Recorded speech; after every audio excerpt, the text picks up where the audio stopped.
Just coming at you with a video. This is touching up on the Sergio Mora versus Shane Mosley fight. And, man, I was debating about whether or not I wanted to get this fight.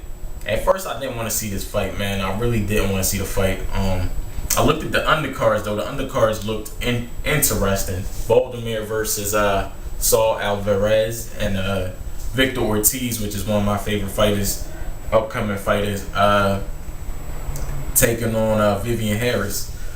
I rethink things, and now that I look back on it, I should have went with my first instinct and wait for this bitch to come on for free on HBO and just watch the replays, because I could definitely wait to see the shit that I saw.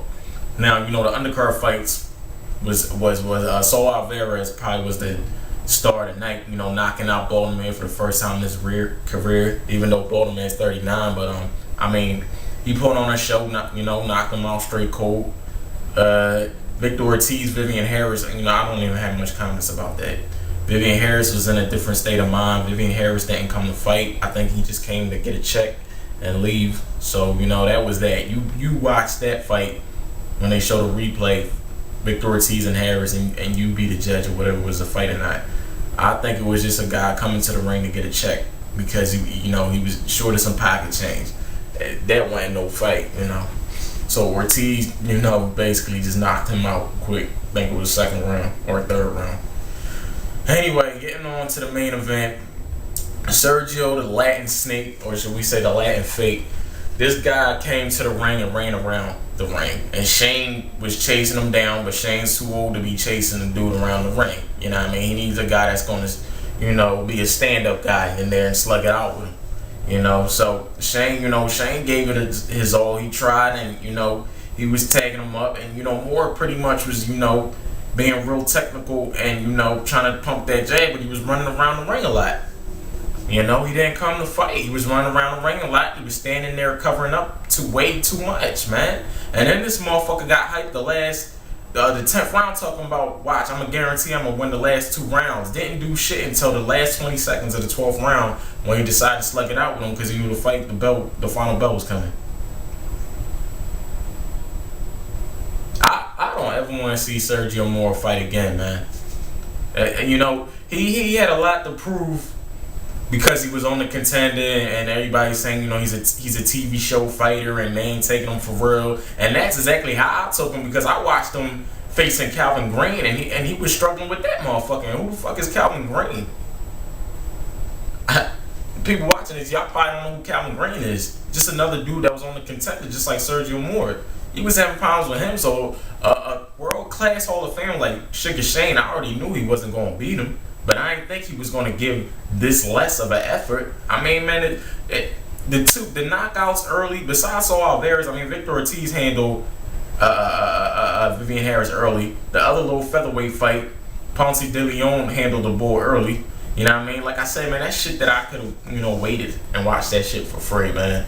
I should have went with my first instinct and not even seen the fight. But hey, that's life. You live and you learn. But Mosley definitely won the fight. Now here's the icing on the cake. Mosley won the fight unanimously. The judges are saying it was a draw. And then they asked this motherfucker, do you think you won the fight? They asked Sergio Mora, and he goes, yeah, I won the fight. I thought I was winning the fight, matter of fact.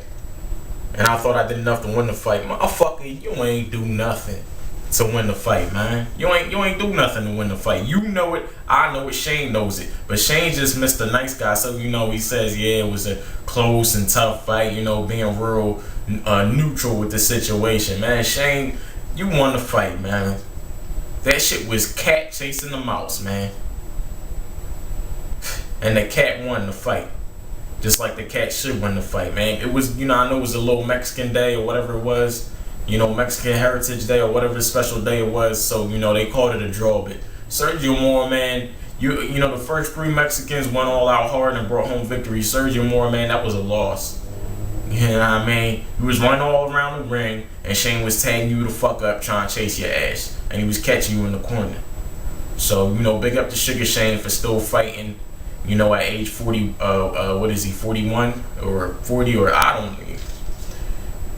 In late this late in his career, big up to Shane for still fighting, especially after, you know, taking a loss to Mayweather and coming back on short terms to fight. And I mean, you know, now I think Mosley should take a little break because, you know, fighters need rest.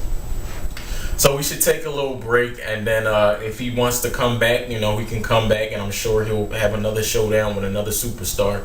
Always a pleasure watching, you know, Sugar Shane Mosley go out there and give it his best, you know. So with that being said, just touching up real quick, Mayweather has a video out there saying he made racist comments to Pacquiao. Just to end this, you know what I mean, whether comments were racist or not, I don't consider it racist. I just consider it talking shit. But people that aren't used to shit talking will consider it racist. But Mayweather isn't even something really I think I'm thinking about right now, or anybody should be thinking about, because until he signs a contract with Manny, whatever he says is irrelevant. You know what I mean? So everybody stop tripping and bitching about, oh, Mayweather's racist and Mayweather's that. You know what I mean? He's just talking shit. He's been doing it his whole career. So like I said, until he signs a contract, you know, don't worry about Mayweather. Let that man do what that man want to do. Simple as that.